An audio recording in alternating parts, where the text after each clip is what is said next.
Hello everyone, this is Joe, 4 Soft Corners here, and for today's video I am doing a contest video response for Drew over at the Drew of Vintage Legacy. Have recently become friends with Drew here on YouTube and very happy for that.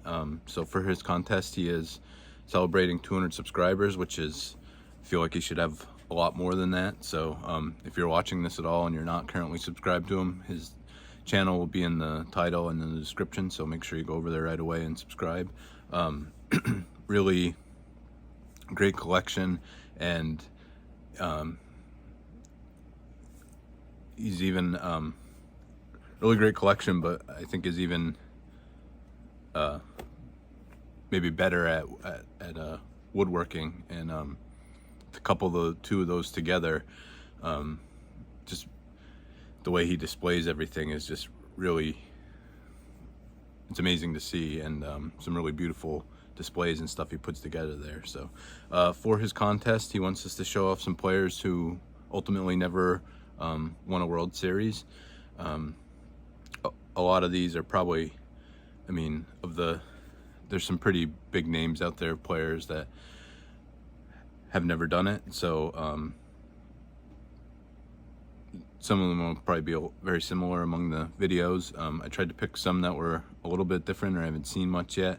I'm going to start off here with one you probably will see a lot, and Drew showed in his, but just have to show it off because he was my favorite player growing up, still one of my favorite all time, and I know one of Drew's as well. So this is Ken Griffey Jr.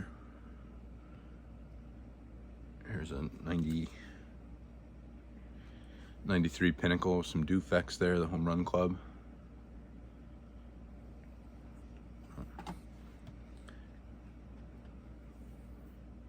'97 Topps Finest. Just reached in the binder quick and pulled out some cards. Those were the first couple I grabbed because these are just some of my favorite ones of his. Don't have anything really big Griffey wise anymore, but here's a Flair Ultra Home Run Kings. And then pulled these out because these came from this set. I think I got this for $1 at the show. 95 Pacific Mariners memory set commemorating their playoff run in 1995, which definitely for me one of my best baseball memories ever, as a kid and even just ever.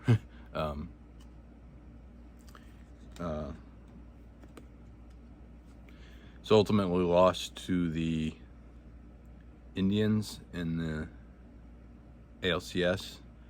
This is Thunder in the Kingdom. That's when they beat the playoff game to make it to the playoffs against the Angels.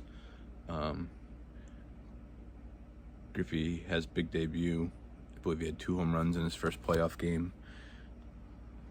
Had a huge series. Griffey slams M's to the brink. And then definitely some iconic shots there. Him scoring the winning run off Edgar Martinez's hit. Him on the bottom of the pile as always with that big smile. And then this is just his base card from the set. But definitely had to include him. I believe they made it to the playoffs again in '97, lost to the Orioles, and I'm not sure off the top of my head. I think he might have appeared with the White Sox later on, but that was it, and just ultimately never made it to the World Series. So for the rest of these, I'm going to try and pick some names I haven't seen as much, and the first name I thought of I'm going to show last, but I know there's a statistic about him that to some may be somewhat surprising, so then I kind of went down that similar path, which may not be surprising on every one of these, but just kind of picked players that never won a World Series, but then also, like I said, share somewhat of a similar statistic. So first, we have Albert Bell. So the theme for the rest of these is going to be players that led a decade in a certain category. So Albert Bell led everyone in the major leagues in RBIs for the 90s. So right behind him, I think, was Griffey, and I believe Bonds, Palmeiro, and Thomas rated out the top 5. So just an absolute beast. Maybe did not have the very fierce competitor, if you want to put it that way. Maybe was not known as the nicest player, but I love these RBI Kings. I think it's RBI Kings. Yes, RBI Kings, which is very fitting for this. So was with the Indians in '95, and they lost in the World Series to the Braves. And then I think he was with the Orioles then. He was not around for the '97 run when they made it to the World Series. So yeah, another player, just growing up in the '90s, one of favorite players to watch, and just a guy who never won it. And like I said, I went down this path of picking some decade leaders and categories. So that was the '90s RBI leader. The next one, this is the home run leader for the 1960s. This one probably isn't real surprising. I mean, behind him on the list, I'll start, I believe, is Frank Robinson.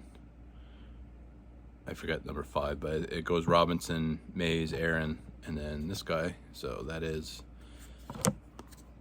Harmon Killebrew. I believe he hit 399 home runs in the 60s.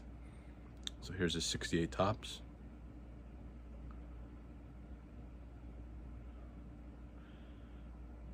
Of course, lost the World Series to the Dodgers in '65, and then I believe, or what was that, '63? I'm not sure on the year, but and then I think they had 2 other postseason appearances. But definitely on a lot of these lists, you'll probably see a lot of Twins, because there was a lot of great Twins players in that era that did not make it. Fittingly, here's the '63. Well, this is 63 tops, the 1962 home run leaders, with Killebrew hit 48 in '62. And last here is his 55 tops rookie card. A lot of my bigger cards I end up showing almost all the time. This is one that I don't have a lot of. I think I have 8 slab cards. This is one of them, and one that I don't show very much. So as I was doing this, I thought, I'm pretty sure, just off the top of my head, I was thinking I'm pretty sure he was the leader in home runs for the 60s. And again, that's not what this contest is, but I just went down that path of, great players, and then also just kind of themed it on that.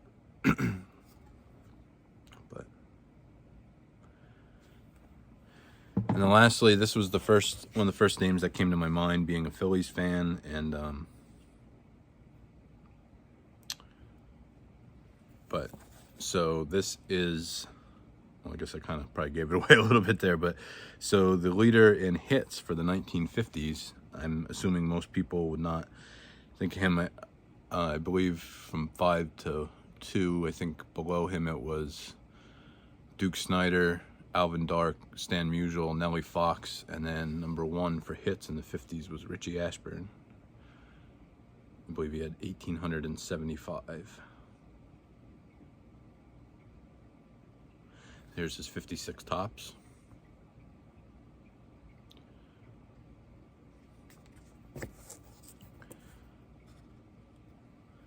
Here's his 55 Bowman. I mean, one of the all-time great Phillies. very underrated player. I mean, that singles was pretty much his game. Off the top of my head, I'm not exactly sure, but I think he only had like 41 career home runs.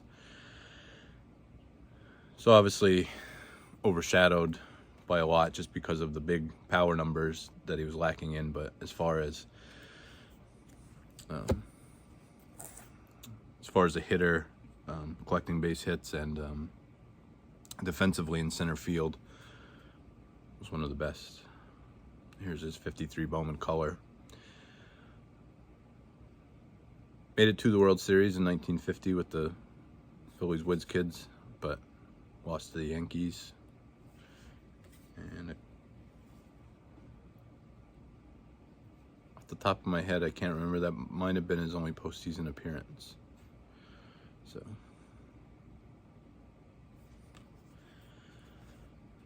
So those were the ones I picked. Like I said, wanted to pick some of my favorite players all time, and then it kind of just went on that theme of decades leaders for some categories. So Drew, again, congrats on 200 subs. Very happy I've been able to reach out and talk to you here and there, and would definitely like to continue and do that more in the future. Just really great guy and great channel here on YouTube. So like I said, if you're not subscribed, please go and do so right away. Thank you for doing this contest. Thank you everyone else for watching, and just remember, any card can be a great looking card, even if it has 4 soft corners. Thank you.